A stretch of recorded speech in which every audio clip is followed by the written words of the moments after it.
राष्ट्रीय विमर्श के परिप्रेक्ष्य में कंस्ट्रक्टिव एक्टिविज्म क्या है? भारत के संदर्भ में इसे कैसे हम परिभाषित कर सकते हैं? ऐसा है कि अभी अगर हम लोग मीडिया सोशल मीडिया की चर्चा, मुझे लगता है उसी संदर्भ में मैं कहूँ, सोशल मीडिया तो एक समुद्र है। मतलब अगर आप सोचेंगे कि पूरे समुद्र पर मैं राज करूँगा तो संभव नहीं है। आप अपनी नाव को ठीक से अपने जहाज़ को बड़ा कर लो, उसको समुद्र में निकाल लो, तो आपको मुझे लगता है कि हम अपना जो विषय में हम कंट्रीब्यूट करना चाहते हैं, जिस पर हम लोगों का ग्रिप है या जो हम सोचते हैं, उस विषय पर हम थोड़ा स्पेसिफिक, डिटेल और कंटिन्यूअस जाते रहे। मतलब हम अगर जो विषय आया, जो लहर आई, उसके अनुसार इधर उधर करते रहेंगे, देन हम कोई कंस्ट्रक्टिव कंट्रीब्यूशन नहीं कर सकते। इसलिए हम अगर अपनी एक लाइन पकड़ लेते हैं और अपनी नाव को चलाते रहते हो, तो धीरे धीरे समुद्र में आपकी नाव जो है चलती रहेगी और बहुत सारे लोग होंगे कि जो टेकर्स होंगे उसके। मुझे लगता है ये एक बहुत बड़ा कंट्रीब्यूशन हो सकता है। दूसरा सोशल मीडिया का स्वभाव लेकिन डिफरेंट है। सोशल मीडिया मतलब वोलेटाइल है, मतलब जो आया उसके पीछे भागते हैं लोग, उसके कारण वो कंस्ट्रक्टिव कंट्रीब्यूशन कम कर पाते हैं। इसका मुख्य नेचर वो अल्टरनेटिव होने की वजह से है, अल्टरनेटिव मीडिया होने की वजह से। अल्टरनेटिव वगैरह क्या, मुझे नहीं लगता अभी अल्टरनेटिव है। वो मेन स्ट्रीम ही हो गया। सभी मेन स्ट्रीम है। अल्टरनेटिव क्या होता है? जिससे मैं अपनी सोच बनाता हूँ, और मिक्स है ना, अलग अलग भी नहीं है। सोशल मीडिया में जो आया वो मेन मीडिया में आ रहा है, उसका न्यूज़ बनता है। मेन मीडिया में या चैनल पे जो डिस्कशन हुआ है उसके क्लिप बनते हैं, उसके रील बनते हैं, उसके स्कैन फोटो बनते हैं, उस पर डिस्कशंस होता है। तो ये मुझे लगता है वेरी मच मिक्स्ड है अभी, क्योंकि अल्टीमेटली एंड यूज़र में एक व्यक्ति जो हूँ वो मैं सारे एक साथ कंज्यूम करता हूँ, कंपेयर भी करते रहता हूँ।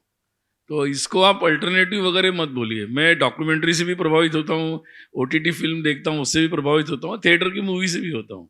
और अभी तो नया ज़माना आ गया ना, वही मूवी आप थिएटर में देख सकते हैं, ओटीटी पे देख सकते हैं, उसके रील्स कट करके शॉर्ट्स में भी देख सकते हैं। तो ये तो मीडियम है, मतलब इसलिए डोंट कॉल इट अल्टरनेटिव। दूसरा प्रश्न मैं अगर लूँ तो कंस्ट्रक्टिव एक्टिविज्म में मीडिया की भूमिका, खास करके जब अगर हम सोशल, प्रिंट, टेलीविज़न और डिजिटल की बात करें, तो इसका सकारात्मक प्रभाव डालने के लिए ऐसी कौन कौन सी रणनीतियाँ अपनानी चाहिए, खास करके आज के परिप्रेक्ष्य में, और हम यंगस्टर्स की बात करें? अगर देखो, मैंने जैसे प्रारंभ में भी बताया कंस्ट्रक्टिव एक्टिविज्म के बारे में, कि अगर हम ये सोचेंगे कि हम हर विषय पे प्रभाव डाल देंगे या हर विषय में कुछ करते रहेंगे तो संभव नहीं है। लेकिन अगर जैसे अभी जितने भी इन्फ्लुएंसर्स के अगर हैंडल देखेंगे आप, जिन्होंने अपना एक अल्गोरिदम बनाया, कि जिन्होंने अपनी एक डायरेक्शन, एक विषय, और जिस पर वो फिर डिटेल जाते हैं।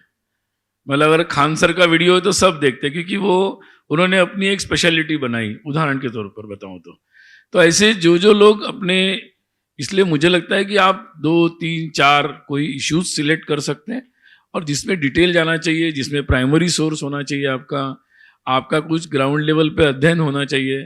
तो अभी आजकल देखिए फूड में जो इन्फ्लुएंसर बनते हैं, उन्होंने पकड़ लिया अपना कि मैं अपने गांव की, अपने प्रांत की, अपने जिले की जो रेसिपी है उसी को बताऊंगा। बस वो रोज या हर दिन वही बताते हैं। बस उनको देख लीजिए आप, उनके लाखों लोग उनको उसी देखने के लिए आते हैं। आपका पूरा ज्ञान सुनने के लिए कोई नहीं आएगा।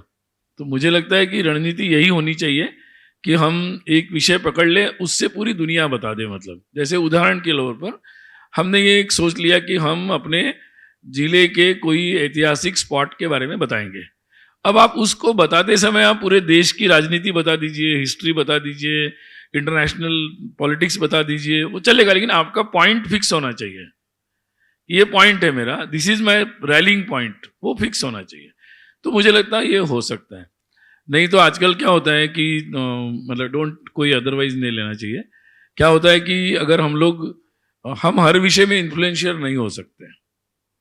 कुछ लोग हैं आजकल जो वैसा करते हैं, तो कुछ समय के लिए वो सस्टेन करते हैं, बट लॉन्ग टर्म में नहीं करते हैं। तो मुझे लगता है कि बेसिकली तो यही है। इसलिए कोई आजकल है, जैसे आपने रामायण ही पकड़ लिया उदाहरण के तौर पर, भगवान श्री राम ही ले लिया आपने। अब आप उसी को लेके जाओ, उससे आप पूरी दुनिया समझाओ, मूल्य समझाओ, आज का फैमिली वैल्यू सिखाओ, वोकिज्म भी बताओ, लेकिन आपका मेन सूत्र हो गया रामायण, आपने राम कैरेक्टर पकड़ लिया। तो आपका कोई एक सूत्र मुझे लगता है होने से लोग रिसीव कर सकते, समझ सकते आपकी बात को, अदरवाइज कम्युनिकेशन में बहुत गैप होता है। मुझे लगता है that becomes a very poor communication. So point of view को सेंटर में रख करके डॉट्स को कनेक्ट कर ऐसा सकते मेरा विचार है, बाकी इसमें डेमोक्रेसी है, अपने अपने विचार हो सकते हैं। हैं। अगला प्रश्न है, मीडिया अक्सर वैश्विक मंच पर किसी देश की छवि पर एक शक्तिशाली प्रभाव डालता है। आपकी राय में मीडिया अंतर्राष्ट्रीय स्तर पर भारत की छवि को कैसे आकार देता है और भू राजनीति और अंतर्राष्ट्रीय चर्चा को प्रभावित करने में इसकी क्या भूमिका है?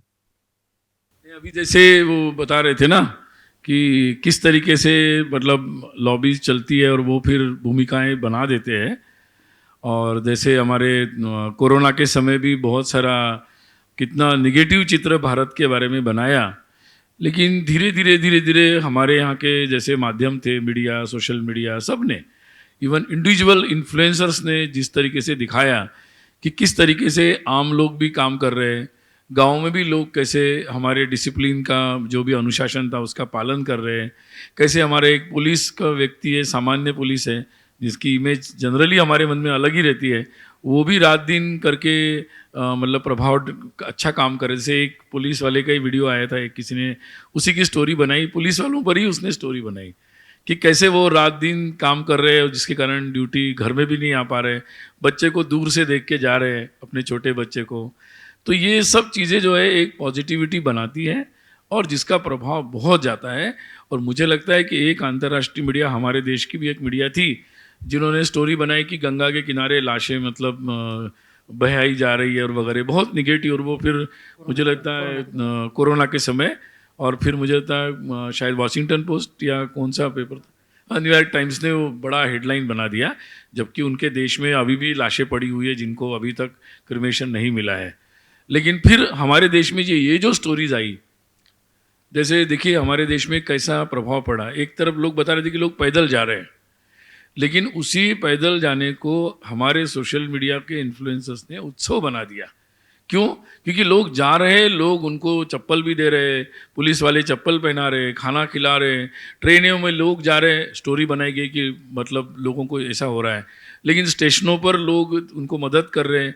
तो लोगों ने उस एक जो नैरेटिव, गलत नैरेटिव था, बहुत सारे लोगों ने उसमें उसकी जो पॉजिटिव साइड थी वो भी सामने लेकर आए। तो प्रभाव और लोगों के मानस ऐसे बदलते हैं।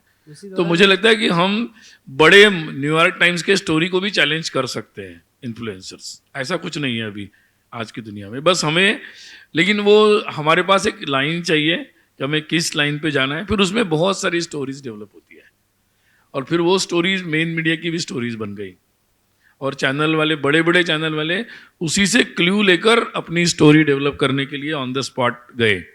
मतलब ये मुझे लगता है पूरी कहानी थी। तो ये तो हमारे सामने की है, मतलब बहुत पुरानी कहानी नहीं है, अभी अभी हमारे सामने की कहानी है। तो yes, influencers can influence the public debate on any topic, कुछ भी टॉपिक हो हम कर सकते हैं। आई थिंक लॉकडाउन के दौरान एक बॉलीवुड एक्टर भी काफी फेमस हो गए थे मदद करने के लिए। अच्छा, आपने लाइन की बात उस पर मैं नहीं कमेंट करता हूँ, आप बोलो। आपने लाइंस की बात की है, तो उसमें एक बहुत ही इंपॉर्टेंट क्वेश्चन अभी आ रहा है जो है फॉल्ट लाइंस को लेकर के। फॉल्ट लाइंस की पहचान करना और झूठे नैरेटिव्स के आवश्यक स्तर को समझना, इसकी पहचान हम कैसे कर सकते हैं जिनसे भारत को तोड़ने वाली ताकतें छूती हैं, जिससे भारतीय समाज में अविश्वास और विभाजन पैदा होता है। नैरेटिव का आपका प्रश्न बहुत लंबा है, बस खत्म होने को प्रभावित ढंग से मुकाबला करने के लिए, उत्तरदायी तंत्र बनाने के लिए हम कंटेंट क्रिएटर को कौन सी रणनीति बनाने के लिए सुझाव दे सकते हैं? रणनीति वगैरह तुम पता नहीं मुझे, मैं उसका एक्सपर्ट नहीं हूँ ज़्यादा, लेकिन सिंपल बात मुझे जो लगती है ना कि जैसे कोई भी एक विषय आता है, मैंने पहले भी बताया, रिपीट कर रहा हूँ दोबारा, कि फॉल्ट लाइंस में क्या है, बहुत सारे रिसोर्स मटेरियल के स्थान हैं, वो लाइब्रेरीज भी हो सकती है, और आजकल तो बहुत सारे साइट्स भी हैं कि जिनमें बहुत ही ओरिजिनल प्राइमरी इंफॉर्मेशन है। वो पुरानी भी है और प्रेजेंट की भी है। क्योंकि अभी क्या है कि जितने डिस्ट्रक्टिव फोर्सेस एक्टिव है नकारात्मक बात डालने के लिए, वैसे कंस्ट्रक्टिव बात डालने के लिए भी बहुत लोग एक्टिव हुए हैं। मतलब ये केवल भारत की सच्चाई नहीं, दुनिया की सच्चाई है और ये हमेशा ही चलता है। तो सोशल मीडिया में भी या जो भी गूगल या जो भी ऑनलाइन इंटरनेट की सारी दुनिया है, उसमें भी वो सारे फोर्सेस बहुत एक्टिव है। निगेटिव के बराबरी में पॉजिटिव फैक्टर्स और ऐसी ऐसी इन्फॉर्मेशन लेकर आते हैं और इतनी प्राइमरी और बढ़िया इन्फॉर्मेशन लेके आते हैं। तो बस हम लोगों को थोड़ा सा मुझे लगता है कि ढूंढते रहना चाहिए ऐसी जानकारियाँ। जैसे उदाहरण के तौर पर हम लोगों को आज़ादी के अमृत महोत्सव के समय एक विषय पता नहीं था। हमेशा बोलते थे कि नॉर्थ ईस्ट जो था वो था कि नहीं आंदोलन में, और हिली स्टेट्स उसके थे कि नहीं थे। लेकिन हम लोगों ने जब देश भर में देखा तो बहुत लोगों ने इस पर काम करके रखा था कि कैसे मणिपुर के राजा को उन्होंने अरेस्ट किया। राजा क्या नाम था, राजा महेंद्र ना, बट समथिंग, मणिपुर के जो राजा थे उनको अरेस्ट करके उस समय, क्योंकि उन्होंने ब्रिटिशों से लड़ा। हाँ, माणिकचंद, उनसे ब्रिटिशों ने उनके बेटे ने भी लड़ा। और उन लोगों को, क्योंकि उन्होंने अपने धर्म को और अपने राष्ट्र को, राष्ट्र मीन्स नॉट ओनली मणिपुर, क्योंकि वो उनका बेटा मणिपुर में ही नहीं लड़ा, वो बराक वैली में भी आया, वो उसके नीचे भी आया। कुछ लोग बोलते नहीं वो अपने मणिपुर के लिए लड़े, नहीं, और नीचे क्यों आए फिर, वो पूरा ब्रह्मपुत्र वैली में नीचे आ गए, वो पूरा लड़ने के लिए, हर एक को मदद करने के लिए आ गए। उनको फाइनली ब्रिटिशर्स मतलब युद्ध में पकड़ा और उनको अंडमान भेजा। अंडमान के बाद वो लोग आ गए, जब उनको छोड़ा कि भाई आपके मतलब ओल्ड एज में कहाँ जाएंगे, तो they choose Vrindavan to stay, क्योंकि वो कृष्ण भक्त हैं। अब ये जो तथ्य है, ये बहुत लोगों ने, ये नया तथ्य नहीं है, पुराना तथ्य है। वहाँ लोगों ने लिख के रखा है, इस पर किताबें हैं, ये इंटरनेट में फोटोज़ है, बहुत सारा है, लेकिन हमें भी नहीं मालूम था। हमने जब एक पॉइंट बनाया कि द अनसंग हीरोज़ को ढूंढना, तो हम ढूंढ पाए। और फिर ऐसा जब लाया, then it created a narrative कि नहीं, north east was a part of it, और ये पूरा देश ही स्वाधीनता के लिए और अपने धर्म रक्षा के लिए लड़ रहा था।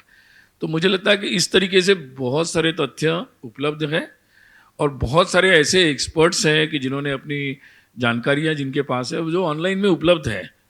तो मुझे लगता है कि अभी मतलब जैसे उदाहरण के तौर पर आप ऑर्गेनाइज़र के आर्काइव में चले जाएंगे तो आपको बहुत सारी जानकारियां मिल जाएगी, बहुत सारी बातें मिल जाएगी कि कब क्या क्या हुआ था और कैसे क्या बोला था। जैसे पार्लियामेंट में क्या डिस्कशन हुआ, तिरंगे के बारे में क्या हुआ, कॉन्स्टिट्यूशन के बारे में क्या हुआ, भाषा के बारे में क्या हुआ, 370 के बारे में क्या हुआ, इतने विषय है, कौन सी पार्टी ने क्या बोला। आप बस पार्लियामेंट डिस्कशन मतलब कॉन्स्टिट्यूशन असेंबली के डिस्कशन खोल लीजिए, वो तो उपलब्ध है। आप कोई भी विषय आता जाइए, उसमें आप जो झूठा बोल रहे हैं उसको आप सीधे सीधे कर सकते हैं। तो there are sources available, easily available, क्योंकि अब इंटरनेट की दुनिया है, इजीली अवेलेबल, और बहुत सारे रिसोर्सफुल पर्सन्स है, इंस्टीट्यूशंस हैं जिनसे हम ले सकते हैं। तो मुझे लगता है वो अगर हम करते हैं तो वी कैन डू इट। और आई थिंक वर्तमान समय में उसके ऊपर काफी रिसर्च भी हुए। जी जी। आखिरी सवाल जो मैंने प्रफुल्ल जी को भी पूछा था कि नए भारत को आकार देने में जो वर्तमान इन्फ्लुएंसर है, नई पीढ़ी है, उनको कौन कौन सी बातों के ऊपर ध्यान केंद्रित करके कंटेंट क्रिएट करना चाहिए? प्रफुल्ल जी ने तो बढ़िया उत्तर दिया ही होगा। फिर भी मतलब दो बातों के बारे में मुख्यतः कन्फ्यूजन है। एक कन्फ्यूजन ये है कि मतलब हम लोग कौन है, ये बारे में बहुत कन्फ्यूजन है। क्योंकि आप मतलब मैं कई बार बोलता हूँ कि किसी का मेमोरी लॉस हो जाता है ना, तो वो कंफ्यूज हो जाता है, समझ में नहीं आता मैं कहाँ जाऊँ, लेफ्ट जाऊँ, राइट जाऊँ, फ्रेंड्स कौन है, मेरे फादर कौन है, समझ में नहीं आता है। तो हमारे देश में भी कुछ लोगों का मेमोरी लॉस है और कुछ लोगों का मैन्युफैक्चर्ड तरीके से कराया गया है हमारी इतने सालों में। तो सबसे पहला मुझे लगता है हमारा काम है कि रिकवरिंग द मेमोरी।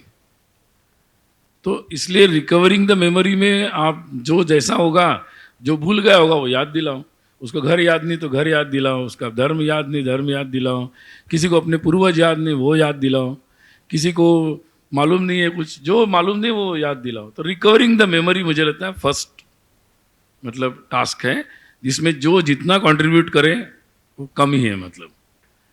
तो ये एक मुझे लगता है पहला काम है। दूसरा काम है कि आइडियाज़,